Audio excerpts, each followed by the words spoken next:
बिस्मिल्लाहिर्रहमानिर्रहीम। अस्सलाम वालेकुम। 2 साल इजाफी मिडल में लगाने के बाद मैट्रिक में फिर से फेल होने पर रफीक साहब ने पहली बार अपने बेटे पर हाथ उठाया और मारा। बेटे से यह थप्पड़ बर्दाश्त न हुआ और वो घर छोड़कर चला गया। माँ अपने बेटे के गम में हर रोज रोती थी तो रफीक साहब यही कहते कि फिक्रमंद होने की जरूरत नहीं, कमीना वापस आ जाएगा। मगर कई दिनों तक बेटा वापस न आया। अखबारात में इश्तिहारात दिए और मसाजिद में गुमशुदगी के ऐलानात भी करवाए गए, लेकिन इसका कुछ पता ना चला। जब 1 माह गुजर गया तब बाप को तशवीश होने लगी और इसने मुख्तलिफ शहरों में जाकर तलाश करना शुरू किया। माँ बेटे की जुदाई में बीमार रहने लगी थी। 1 साल का अरसा बीत गया लेकिन बेटे का कुछ पता ना चला। 1 साल बाद जंगल से किसी नौजवान की जली हुई लाश बरामद हुई जिसकी शनाख्त मुमकिन नहीं थी। रफीक साहब ने इसको अपने बेटे की लाश समझते हुए कब्रिस्तान में दफना दिया। 20 साल बाद रफीक साहब अपनी बीवी के साथ एक मशहूर रेस्टोरेंट में गए और बैरे से कहा कि होटल का सबसे सस्ता तरीन खाना लेकर आओ। बैरा इसकी बात सुनकर हैरान हुआ और इसने जाके मैनेजर को बताया हमारे होटल में एक ऐसा बुजुर्ग जोड़ा आया है जो सबसे कम कीमत खाना मांग रहा है। मैनेजर ने जल्दी से एक ऐसा काम किया कि आज मैट्रिक के इम्तिहानात का रिजल्ट था और रिजल्ट मालूम करने की हिम्मत नहीं हो रही थी, क्योंकि मैं जानता था कि मेरे पेपर ठीक नहीं हुए थे और मैं इस हकीकत से भी वाकिफ था कि मेरे मालूम करने से पहले ही अब्बा जान ने मेरा रिजल्ट मालूम कर लिया होगा, क्योंकि मुझसे ज्यादा तो इसको इस रिजल्ट का इंतजार था। पिछले 2 माह से मेरी माँ की तबीयत ठीक नहीं थी, इसका इलाज भी ठीक से नहीं हो रहा था। अब्बा जान माँ पर पूरा पैसा लगा चुके थे, लेकिन इसके बावजूद किसी किस्म की बेहतरी ना आ सकी। मैं तो मैट्रिक में अच्छे नंबर लेना चाहता था, लेकिन अब माँ की वजह से पढ़ाई नहीं हो पा रही थी। सारी रात माँ दर्द की वजह से तड़पती थी। डॉक्टरों ने इसके मैदे में एक पथरी बताई थी और इसका ऑपरेशन बताया था, लेकिन ऑपरेशन के अखराजात बिल्कुल अब्बा के पास नहीं थे। बाबा जान सिर्फ दवाइयों पर ही गुजारा कर रहे थे, क्योंकि कुछ डॉक्टरों ने यह भी कहा था कि अद्वियात से यह पथरी खत्म हो सकती है, लेकिन इसके बारे में कोई यकीन से नहीं कह सकता था कि यह मुकम्मल तौर पर ठीक हो जाएगी। आखिरी रास्ता बहरहाल ऑपरेशन ही था। मैं रिजल्ट चेक करने गया, लेकिन बगैर रिजल्ट चेक किए घर वापस लौट रहा था। दिल में यही सोच रहा था कि अगर पास हुआ तो अब्बा का मूड अच्छा होगा, मुझे खुश आमदीद कहेंगे, और अगर फेल हुआ तो अब्बा का मूड खराब होगा, वो मुझे मजीद मेहनत करने का मशवरा देंगे और मेरी हौसला अफजाई करेंगे। यही सोचकर मैं घर की दहलीज में दाखिल हुआ तो अब्बा गुस्से में थे। इसका चेहरा लाल था। मैं समझ चुका था कि मैं फेल हो चुका हूँ। इससे पहले कि मैं अब्बा से मुआफी मांगता और इससे यह वादा करता कि अगले साल मैं बेहतरीन नंबरों से पास होकर दिखाऊंगा। माँ की बीमारी की वजह से मैं ठीक से तालीम पर तवज्जो ना दे पाया। ये सब मैं अपने बाबा को बताना चाहता था, लेकिन अब्बा ने मुझे इस बात का मौका ही ना दिया। वो अपनी जगह से उठे और मेरी तरफ आने लगे। मेरा दिल खौफ के मारे कांप रहा था। अब्बा ने मुझे जोरदार थप्पड़ मारा और कुछ लम्हों तक तो मेरा सर चकराने लगा। मुझे किसी चीज का होश तक ना रहा। जब होश आया तो देखा कि मैं नीचे जमीन पर लेटा हूँ। अब्बा अपनी जगह साकत खड़े रहे, जबकि मेरी बीमार माँ उठकर मेरी तरफ आ रही थी। वो अब्बा को मलामत कर रही थी कि मेरे लाल को क्यों मारा। मैं अपनी जगह से उठा। माँ मेरे कपड़ों से मिट्टी झाड़ रही थी और साथ साथ मेरी बलाएं ले रही थी। माँ को इस बात का शदीद गम था कि अब्बा ने पहली बार मुझ पर हाथ उठाया था, मगर शायद माँ से ज्यादा मुझे इस बात का गम था कि अब्बा ने मेरे साथ इंसाफ ना किया, क्योंकि वो ये बात भूल चुके थे कि मैं जिस घर में रहता हूँ पिछले कई माह से उस घर में मसाइल चल रहे थे। तालीम का माहौल नहीं मिल रहा था। शायद अगर मैं हॉस्टल में होता तो नतीजा कुछ और ही होता। इसके रवैये की वजह से मैं मुकम्मल तौर पर मायूस हो चुका था और घर से जाने का फैसला किया।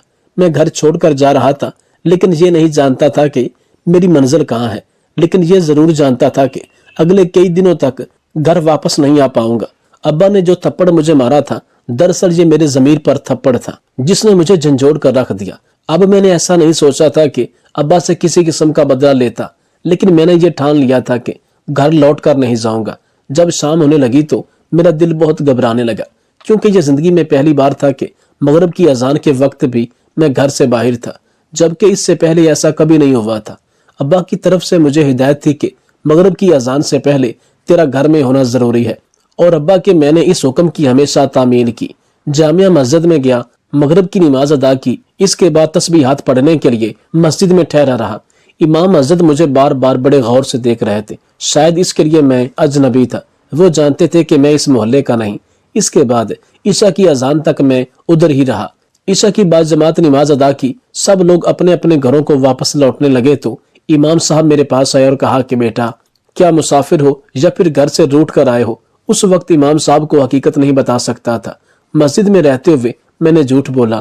میں نے امام صاحب سے یہی کہا کہ میں مسافر ہوں، صبح یہاں سے چلا جاؤں گا۔ امام صاحب نے کہا بیٹا میں تمہارے لیے کھانا لے کر آتا ہوں۔ میں نے منع کیا اور جھوٹ بولا کہ میں تو کھانا کھا چکا ہوں، مگر وہ تجربہ کار انسان تھے، اس نے میری آنکھوں کو پڑھ لیا کہ میں کتنا بھوکا ہوں، لہٰذا گھر کی طرف روانہ ہوئے۔ تھوڑی دیر بعد وہ کھانا لے کر آئے۔ میں کھانے کو دیکھتے ہی اس پر ٹوٹ پڑا۔ میں نے امام صاحب کا شکریہ ادا کیا اور یوں گھر سے باہر میری پہلی رات میں نے مسجد میں گزاری۔ دوسری طرف رفیق صاحب یعنی میرے والد اپنے بیٹے کے لیے تڑپ رہے تھے، لیکن رفیق صاحب کی بیوی اپنے بیٹے اویس کے لیے زیادہ تڑپ رہی تھی۔ وہ بار بار اپنے شوہر سے یہی کہہ رہی تھی کہ آپ نے ایسا کیوں کیا؟ میرا بیٹا پہلی بار ناکام ہوا تھا اور اس ناکامی پر آپ نے اس کا ساتھ نہ دیا، جبکہ اسے آپ کے ساتھ کی بہت ضرورت تھی۔ رفیق صاحب بار بار اپنی بیوی سے یہی کہہ رہے تھے کہ مجھے اویس سے بہت امیدیں تھیں، اس نے میری امیدوں پر پانی پھیرا۔ میں تو یہی سمجھ رہا تھا کہ وہ کلاس میں ٹاپ نہیں بلکہ ضلع ٹاپ کرے گا اور پوزیشن لے گا، مگر ایسا نہ ہو سکا۔ چلو پوزیشن حاصل نہیں کی لیکن کم از کم پاس تو ہو جاتا، لیکن وہ کم وقت تو فیل ہوا۔ تمہاری بیماری کی وجہ سے پچھلے کئی ماہ سے میں کتنا ڈسٹرب تھا۔ تمہارے آپریشن کے لیے میں نے لوگوں سے قرض مانگے، ان میں کم از کم مجھے اپنے بیٹے کی طرف سے تو کوئی خوشی نصیب ہوتی، لیکن افسوس کے بیٹے نے مجھے خوشی نہ دی۔ خیر میاں بیوی میں یہ تکرار جاری رہی۔ ماں بار بار اپنے شوہر سے یہی کہہ رہی تھی کہ میرا دل گھبرا رہا ہے، پتہ نہیں میرا بیٹا کہاں ہوگا، رات کو اس نے کچھ کھایا ہوگا یا نہیں۔ رفیق صاحب ابھی بھی مطمئن تھے اور بیوی سے کہہ رہے تھے کہ اپنے کسی دوست کے پاس ہوگا، تمہیں پریشان ہونے کی بالکل ضرورت نہیں، کمینہ گھر واپس لوٹ آئے گا۔ مگر صبح کی شام ہوئی، دن گزرتے گئے، لیکن اویس واپس نہ آیا۔ مسجد میں فجر کی اذان سنی تو نیند سے بیدار ہوا، صبح کی نماز ادا کی اور اس کے بعد وہاں سے جانے لگا۔ امام صاحب نے مجھے روکا اور کہنے لگا بیٹا ناشتہ کر کے ہی یہاں سے جانا۔ میں نے امام صاحب سے معذرت کی کہ مجھے اپنی منزل کی طرف جانا ہے، حالانکہ میں خود نہیں جانتا تھا کہ میری اگلی منزل کیا ہے، مگر امام صاحب نے ضد کی اور مجھے صبح تک یہاں رہنے کا مشورہ دیا۔ وہ میرے لیے گھر سے ناشتہ لایا۔ میں نے امام صاحب کا شکریہ ادا کیا اور یہ بھی کہا کہ میرے لیے دعا کیجیے گا کہ مجھے اپنی منزل مل جائے۔ میری کوشش تھی کہ کہیں سے مجھے کوئی چھوٹی موٹی ملازمت یا پھر دیہڑی مل جائے تاکہ کسی سے بھیک مانگ کر کھانا نہ کھانا پڑے۔ مزدوروں کے ایک اڈے پر جا کر کھڑا ہوا اور اس انتظار میں تھا کہ کوئی شخص جس کو مزدور کی ضرورت ہوگی تو وہ مجھے اپنے ساتھ لے جائے گا۔ سامنے ہی ایک ورک شاپ تھی اور ورک شاپ کا مالک مجھے مسلسل دیکھ رہا تھا۔ اس کے بعد وہ میرے قریب آیا اور کہا کہ ضرورت مند ہو؟ میں نے کہا جی ہاں، مجھے مزدوری چاہیے، اس لیے یہاں کھڑا ہوں۔ وہ کہنے لگا کہ کیا تم میری ورک شاپ پر کام کرو گے؟ میں ورک شاپ کا مالک ہوں۔ میں نے اس بات میں سر ہلا دیا۔ اس نے مجھے اپنی ورک شاپ پر رکھ لیا اور کہا کہ 2 وقت کی روٹی کے علاوہ تمہیں رہائش اور ماہانہ 15,000 روپے ملیں گے، تمہاری یہ تنخواہ ہوگی۔ مجھے یہ جان کر خوشی ہوئی کیونکہ اس سے بہتر آپشن میرے پاس نہیں تھا۔ میں اس شہر میں اجنبی تھا اور اپنا شہر چھوڑ دیا تھا تاکہ میرا باپ مجھے تلاش نہ کر پائے۔ میں نہیں جانتا تھا کہ ابا جان نے مجھے تلاش کرنے کے لیے کیا کیا، اس نے تلاش کیا بھی یا نہیں پتہ نہیں۔ مجھے تلاش کرنے کے لیے اخبار میں اشتہار وغیرہ دیے یا مساجد میں اعلانات کروائے، مگر مجھے ان باتوں سے فرق نہیں پڑتا تھا۔ میں تو یہ بھی نہیں جانتا تھا کہ میری جدائی کے بعد ابا جان اپنے کیے پر پچھتا رہے تھے یا نہیں، لیکن واحد ماں تھی جس کے لیے میں پریشان تھا۔ مجھے یاد آ رہی تھی، میرے دل میں کبھی کبھی آتا کہ بھاگتا ہوا اپنی ماں کے پاس چلا جاؤں، لیکن پھر ابا کا خیال دل میں آتا تو میں اپنے ارادے سے باز رہتا۔ ورک شاپ پر مجھے 1 مہینہ گزر چکا تھا اور میں نے خود اپنے منہ سے تنخواہ نہ مانگی۔ مالک یہی سوچ کر خاموش رہا کہ جب مانگے گا تو تنخواہ دے دوں گا، لیکن 40 دن گزر چکے تھے، ابھی تک اس نے مجھے تنخواہ نہ دی۔ تب میں نے مالک سے یہی کہا کہ مالک 1 ماہ سے اوپر ٹائم گزر چکا ہے، آپ نے مجھے تنخواہ نہیں دی۔ تو وہ کہنے لگا کہ پریشان ہونے کی ضرورت نہیں، کچھ وجوہات کی بنا پر تمہیں وقت پر تنخواہ نہ دے پایا، لیکن میں تمہیں 2 ماہ کی اکٹھی تنخواہ پورے 30,000 روپے دے دوں گا۔ یہ میرے پاس ضمانت ہے جو میں تمہیں دوں گا۔ میں نہیں جانتا تھا کہ مالک کے دماغ میں کیا چل رہا ہے۔ میں محنت سے کام کرتا رہا، ورک شاپ پر جتنا کام مجھ سے ہو سکا اس کا ہر حکم بجا لاتا، پورے 8 گھنٹے مزدوری کرتا تھا۔ ورک شاپ بند ہونے تک میں دکان پر ہی رہتا تھا، کبھی اسے کسی شکایت کا موقع نہ دیا۔ نہ ہی किसी किस्म की मैंने कोताही की। जब 2 महीने मुकम्मल हुए तब मैंने तनख्वाह का दोबारा मुतालबा किया। इस बार मालिक ने साफ अल्फाज में कहा कि मेरे पास कुछ नहीं, तुम्हारी मर्जी है कि अगर मजीद मेरे साथ काम करते हो या नहीं, लेकिन 2 वक्त की रोटी और रिहाइश के अलावा मैं तुम्हें कुछ नहीं दे सकता। मैं इस वर्कशॉप के मालिक का इरादा समझ चुका था। वो महज 2 वक्त की रोटी की खातिर मुझसे काम लेना चाहता था, जबकि मैं शुरू में इस बात से आगाह नहीं था। लिहाजा मैंने वहां से जाने का ही इरादा कर लिया। बस जाते वक्त मैंने उससे कुछ पैसे मांगे ताकि मुझे बस का किराया तो मिल जाए, और यही कहा कि मैं घर जाना चाहता हूँ। इसने मुझे बस का किराया दिया। मैं मुसाफिर बस में इंतजार करने लगा। दरअसल मैं घर नहीं बल्कि शहर से दूसरे शहर की तरफ जा रहा था। यह शहर मुझे रास न आया। तबीयत भी काफी खराब रही। शायद इस शहर का पानी खराब था। मैं एक मुसाफिर बस में सवार हुआ। मेरे साथ एक आदमी था जिसकी उम्र 50 बरस थी। वो मुझसे बातें करने लगा। इसे मैं हकीकत तो ना बता सका, लेकिन यह जरूर कहा कि माँ बाप गरीब हैं जिनकी वजह से मैं मजदूरी के लिए जा रहा हूँ। वो तमाम तफसीलात जानकर मुझसे कहने लगा, बेटा शहर में जाकर धक्के खाने से बेहतर है तुम मेरे साथ मेरे गाँव आओ। काफी जमीनें हैं मेरी, मुझे एक मुलाजिम की जरूरत है। तुम्हें माकूल तनख्वाह दूंगा और खाना भी मिलेगा और रिहाइश का भी कोई मसला नहीं है।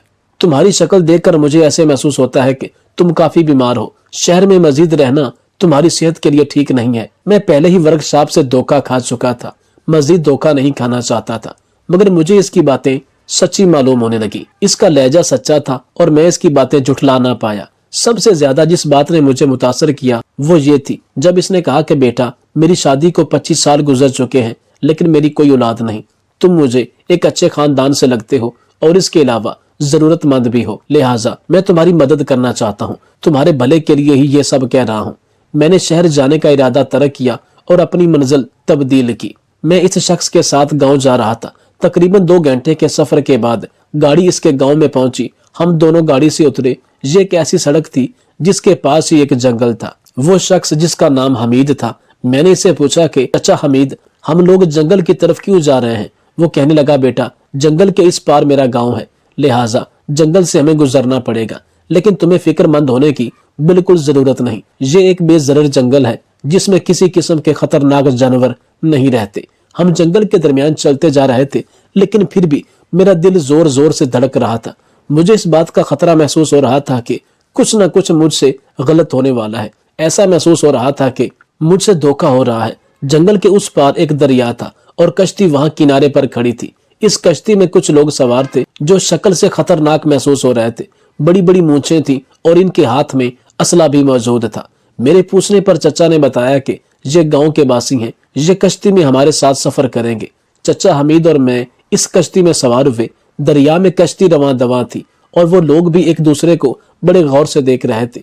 वो इशारों इशारों में चचा हमीद से कुछ पूछ भी रहे थे और चचा हमीद बाकायदा इन इशारों के जवाबात भी दे रहे थे, मगर सब बातें इशारों में हो रही थी और मुझे इन बातों की बिल्कुल समझ नहीं आ रही थी। कश्ती से उतरकर चचा हमीद मुझे अपने घर ले गए, लेकिन हैरत की बात यह थी कि वो लोग भी हमारे पीछे पीछे आ रहे थे। रिहाइश पर पहुंचने पर मुझे पता चला कि मैं एक बहुत बड़ी मुसीबत में फंस चुका हूँ, क्योंकि ये डाकुओं का गिरोह था जो मुझे अपने साथ ले आया था अपने सरदार के पास। सरदार ने हमीद को शाबाश दी और कहा कि तूने बहुत बड़ा काम किया, एक आदमी को हमारे गैंग में शामिल किया। सरदार ने मुझे साफ अल्फाज में कहा कि जिस जगह तुम पहुंच चुके हो, यहाँ से अब तुम्हारे पास सिर्फ 2 ही रास्ते हैं। एक रास्ता यह है कि हमारे गैंग में शमूलियत अख्तियार कर लो, दूसरा रास्ता मौत है। अब ये तुम पर है कि तुम किस रास्ते पर चलोगे। तुम एक जरूरतमंद दिखाई देते हो, लिहाजा हमारे साथ रहोगे तो अपने खानदान की कफालत भी कर सकोगे और तुम्हारी तकदीर भी बदल सकती है। मेरे पास कहने के लिए कुछ अल्फाज नहीं थे। मैं जानता था कि मैं एक मुसीबत में फंस चुका हूँ, एक ऐसी कैद जहाँ से इतनी जल्दी तो मुझे रिहाई नहीं मिल सकती। मैंने यही कहा कि मैं दिल से आप लोगों के गैंग में शामिल होता हूँ। इन्होंने मुझे मुबारकबाद पेश की और अपने गैंग में शामिल कर लिया। 1 साल का अरसा बीत चुका था, लेकिन मुझे वहां से फरार होने का मौका ना मिला, क्योंकि वो लोग मुझ पर नजर रखे हुए थे। 1 साल के अरसे के दौरान कई लोग अपनी रिहाइश पर ले आए जिनको वो अगवा करके लाए थे और इनके खानदान से तावान वसूल करते थे। कई ऐसे मजबूर लोग थे जिनको वो पकड़ कर ले आए थे, फिर बारीक कीमत वसूल करके इनको आजाद किया जाता था। कई ऐसे लोग भी वो पकड़ कर लाए थे जिनके घर वाले पैसे नहीं दे रहे थे, फिर इनको बेदर्दी से मारकर वो दरिया में फेंक देते थे। 1 साल तक मैं घर वापस न आया تو ابا جان یہی سمجھ رہے تھے کہ میرا بیٹا اب کبھی بھی واپس نہیں آئے گا یا پھر اس نے خودکشی کر کے اپنی جان دے دی ہے۔ ماں بہت تڑپ رہی تھی لیکن اس کو میرے جینے کی امید تھی۔ ابا سے یہی کہتی تھی کہ ایک نہ ایک دن میرا بیٹا لوٹ کر ضرور واپس آئے گا۔ اچانک ٹی وی پر خبر چلی کہ ساتھ والے جنگل میں ایک نوجوان کی جلی ہوئی لاش ملی ہے۔ یہ خبر سن کر ابا جائے وقوع پر پہنچے۔ لاش کی شناخت بالکل نہیں ہو رہی تھی۔ ابا نے انتظامیہ سے یہی کہا کہ یہ لاش میرے بیٹے کی ہے۔ میرا بیٹا 1 سال سے گم شدہ ہے، کسی کو نہ مل سکا، ہو نہ ہو یہ اویسی ہے۔ ابا اس لاش کو گھر لے آئے، پھر قبرستان میں دفنا دیا۔ ماں کی بھی امید جو اب تک زندہ تھی اب وہ بھی مر چکی تھی۔ کچھ دن بعد ایک ایسے شخص کو ڈاکو پکڑ کر لائے جو بہت بڑے ریسٹورینٹ کا مالک تھا۔ اس کا نام حبیب تھا۔ وہ کروڑ پتی شخص تھا۔ انہوں نے حبیب کے گھر والوں سے 50 کروڑ کی ڈیمانڈ کی جو کہ بہت زیادہ تھی۔ جب فون پر حبیب صاحب کی ملاقات اپنے گھر والوں سے کرائی گئی تب حبیب صاحب نے اپنے گھر والوں کو سختی سے منع کیا کہ میں اتنی رقم افورڈ نہیں کر سکتا، لہٰذا مجھے آزاد کرنے کے لیے تم لوگوں نے اتنی ساری رقم نہیں دینی۔ میں اپنی ساری جائیداد حتیٰ کہ گھر بھی فروخت کر دوں تب بھی اتنے پیسے میرے پاس نہیں بنتے۔ میں حبیب صاحب کی رکھوالی پر مامور تھا جبکہ باقی لوگ دریا کے کنارے ٹہل رہے تھے۔ وہ مجھ پر اعتماد کرتے تھے۔ کبھی نہ سوچا تھا کہ اویس ہمیں دھوکہ دے سکتا ہے اور فرار ہو جائے گا، لیکن میں تو موقع کی تلاش میں تھا۔ آج وہ موقع مجھے مل رہا تھا۔ میں حبیب صاحب کو وہاں سے آزاد کرا کے جنگل کی مخالف سمت میں بھاگنا شروع ہوا اور میں حبیب صاحب کو لے کر ان کے گھر آ گیا۔ وہ مجھے تلاش کرتے رہے لیکن میں اب فرار ہو چکا تھا۔ حبیب صاحب اکثر مجھ سے کہا کرتے تھے کہ بیٹا تو نے مجھے خرید لیا، میں تمہارا احسان زندگی بھر نہیں چکا پاؤں گا۔ حبیب صاحب کی اکلوتی بیٹی تھی جس سے میری شادی ہوئی۔ آج میں حبیب صاحب کا کاروبار، ان کا ریسٹورینٹ سنبھال رہا ہوں۔ حبیب صاحب کی وفات کو 8 برس ہو چکے ہیں۔ ایک دن میں اپنے ہوٹل میں ہی موجود تھا کہ آفس میں بیٹھا میں نے کھڑکی میں دیکھا کہ ابا جان میرے ہوٹل میں آ رہے تھے۔ ابا نے بیرے سے کہا کہ اس ہوٹل کا سستا ترین کھانا لے کر آؤ جس کی قیمت سب سے کم ہو۔ بیرے کو میں نے ہاتھ کا اشارہ کیا اور اپنے پاس بلایا، پھر ان سے پوچھا تو بیرے نے مجھے ساری تفصیل بتائی۔ میں نے بیرے سے کہا کہ اس ریسٹورینٹ کا سب سے مہنگا اور اچھا کھانا میرے والدین کو دینا، اور اس کے بعد بل کی باری آئی تو بوڑھے شخص نے بیرے سے پوچھا کہ بیٹا قیمت کیا ہے، جس پر بیرے نے میرے باپ کو بتایا کہ آپ کے کھانے کی قیمت ادا ہو چکی ہے، آپ کو پریشان ہونے کی ضرورت نہیں۔ اللہ تعالیٰ نے میرے والدین سے مجھے ملا دیا۔ میں اپنی آبائی گھر گیا تھا لیکن وہاں تالا لگا تھا۔ پڑوسیوں کو بھی اس بات کا علم نہیں تھا کہ میرے والدین کہاں ہیں۔ کتنے سال تک میں اپنے والدین کو تلاش کرتا رہا لیکن وہ نہ مل سکے، لیکن آج قسمت ان کو میرے ہی ہوٹل پر لے آئی اور میری خوشی کا کوئی ٹھکانہ نہیں تھا۔ وہ کھانا کھا کر ہوٹل سے باہر نکلے تو میں ان کے پیچھے ہو لیا۔ دونوں ایک کرائے کے مکان میں رہتے تھے۔ وہ جیسے ہی کرائے کے مکان میں داخل ہوئے تو میں بھی ان کے پیچھے پیچھے چل پڑا۔ آج 20 سال بعد میں اپنے والدین کو مل رہا تھا۔ ان کو سلامت دیکھ کر میں بہت خوش تھا، لیکن مجھ سے زیادہ خوشی میرے والدین کو تھی جو مجھے کئی عرصے بعد دیکھ رہے تھے۔ وہ مجھے تلاش کرتے رہے، آخر کار مردہ سمجھ کر دفنا بھی دیا تھا۔ میرا باپ بار بار مجھ سے معافی مانگ رہا تھا لیکن میں اپنے باپ کے ہاتھوں کو چوم رہا تھا۔ ان سے یہی کہہ رہا تھا کہ بابا مجھے معاف کرو، غلطی مجھ سے ہوئی تھی کہ میں آپ لوگوں کو چھوڑ کر چلا گیا۔ آج میرے والدین ہمارے گھر میں ہمارے ساتھ رہتے ہیں۔ بس ایک پچھتاوا مجھے آج تک ہے کہ 20 سال میں اپنے والدین سے دور رہا، ان کی خدمت نہ کر سکا، جبکہ ابا کو اس بات کا پچھتاوا ہے کہ میں نے اپنے بیٹے کو سمجھنے کی کوشش کیوں نہ کی۔ وہ اپنی ماں کی بیماری کی وجہ سے پریشان تھا اور فیل ہوا تھا۔ میں اپنے بیٹے کو کیوں نہ جان پایا۔ ایمان کی مضبوطی تب ہی ممکن ہے جب انسان ایک دوسرے کو سمجھنے کی کوشش کرے۔ غلطیاں اور غلط فہمیاں ہر رشتے میں پائی جاتی ہیں، لیکن بجائے اس کے کہ انسان رشتہ ہی ختم کر دے یا ہمیشہ کے لیے نفرت پال لے، سب سے بہترین طریقہ ان غلطیوں اور غلط فہمیوں کو دور کرنے کے لیے مل بیٹھ کر بات چیت کرنا ہے۔ ایک دوسرے کو سمجھنے کا موقع دینے سے ہی رشتے بھی محفوظ رہتے ہیں اور تلخیاں بھی نہیں بڑھتی۔